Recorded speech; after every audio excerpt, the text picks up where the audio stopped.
गांव के पास एक बड़ा पुराना और सुनसान कुआं था। कहते थे कि वह कुआं किसी जमाने में गांव की प्यास बुझाने का मुख्य स्रोत था, लेकिन एक हादसे के बाद वह कुआं बंद कर दिया गया। बहुत साल पहले एक नवविवाहिता, जिसका नाम सौम्या था, उसी कुएं में गिरकर मर गई थी।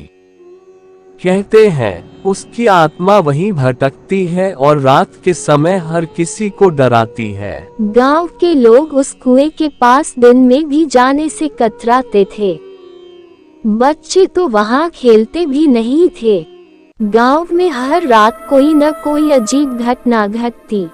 किसी के घर के दरवाजे पर खटखटाने की आवाज आती, तो किसी के आंगन में साड़ी पहने एक परछाई नजर आती।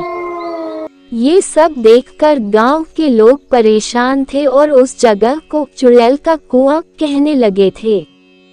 रमेश और सुरेश, गांव के दो जिगरी दोस्त, इन सब कहानियों पर यकीन नहीं करते थे। अरे भूत प्रेत कुछ नहीं होते, ये सब गांव वालों की बनाई कहानियां हैं। एक दिन उन्होंने तय किया, हम रात के समय उस कुएं के पास जाएंगे और सबको साबित करके दिखाएंगे कि चुड़ैल जैसी कोई चीज नहीं है। दोनों ने अपनी योजना बनाई। रात का वक्त चुना गया जब गांव के लोग सो चुके हों। दोनों कुएं के पास पहुंचकर उन्होंने हंसी मजाक में, चुड़ैल अगर तू सच में है तो आ जा। कुछ देर तक कुछ नहीं हुआ। ये सब अफवाहें ही हैं। तभी अंधेरे में उन्हें महसूस हुआ कि उनके आसपास ठंडी हवा चल रही है।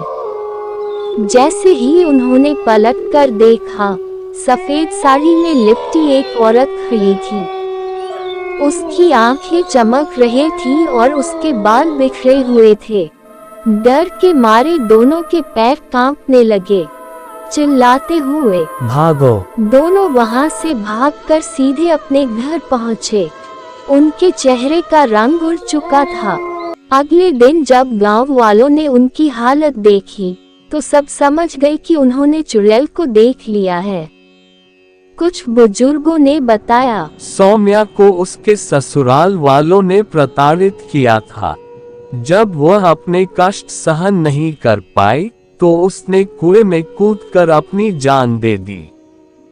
तब से उसकी आत्मा कुएं के पास भटक रही है और हर रात किसी न किसी को डराती है। उस दिन के बाद रमेश और सुरेश ने कसम खाई कि वे किसी भी अनजानी जगह पर बिना वजह नहीं जाएंगे।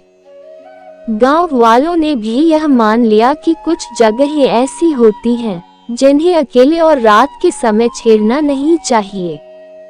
अब भी गांव में बच्चे और बड़े लोग कहते हैं, उस कुएं के पास मत जाना और चुड़ैल को कभी मत पुकारना।